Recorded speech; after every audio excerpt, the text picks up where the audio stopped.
بسم الله الرحمن الرحيم. يا أيها المدثر قم فأنذر وربك فكبر وثيابك فطهر والرجز فاهجر ولا تمنن تستكثر ولربك فاصبر فإذا نقر في الناقور فذلك يومئذ يوم عسير على الكافرين غير يسير ذرني ومن خلقت وحيدا وجعلت له مالا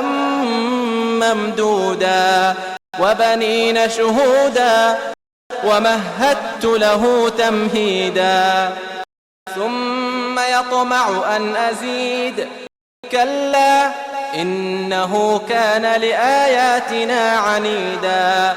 سأرهقه صعودا إنه فكر وقدر فقتل كيف قدر ثم قتل كيف قدر ثم نظر ثم عبس وبسر ثم أدبر واستكبر فقال إن هذا إلا سحر يؤثر إن هذا إلا قول البشر سأصليه سقر وما أدراك ما سقر لا تبقي ولا تذر لواحة للبشر عليها 19 وما جعلنا أصحاب النار إلا ملائكة وما جعلنا عدتهم إلا فتنة للذين كفروا ليستيقن الذين أوتوا الكتاب ويزداد الذين آمنوا إيمانا ولا يرتاب الذين أوتوا الكتاب والمؤمنون وليقول الذين في قلوبهم مرض والكافرون ماذا أراد الله بهذا مثلا كذلك يضل الله من يشاء ويهدي من يشاء وما يعلم جنود ربك إلا هو وما هي إلا ذكرى للبشر كلا والقمر والليل إذ أدبر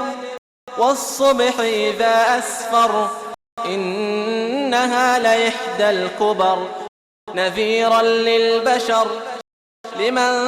شاء منكم أن يتقدم أو يتأخر كل نفس بما كسبت رهينة إلا أصحاب اليمين في جنات يتساءلون عن المجرمين ما سلككم في سقر قالوا لم نك من المصلين ولم نك نطعم المسكين وكنا نخوض مع الخائضين وكنا نكذب بيوم الدين حتى أتانا اليقين فما تنفعهم شفاعة الشافعين فما لهم عن التذكرة معرضين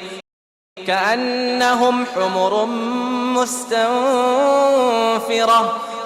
فرت من قسورة بل يريد كل امرئ منهم أن يؤتى صحفا منشرة كلا بل لا يخافون الآخرة كلا إنه تذكرة فمن شاء ذكره وما يذكرون إلا أن يشاء الله هو أهل التقوى وأهل المغفرة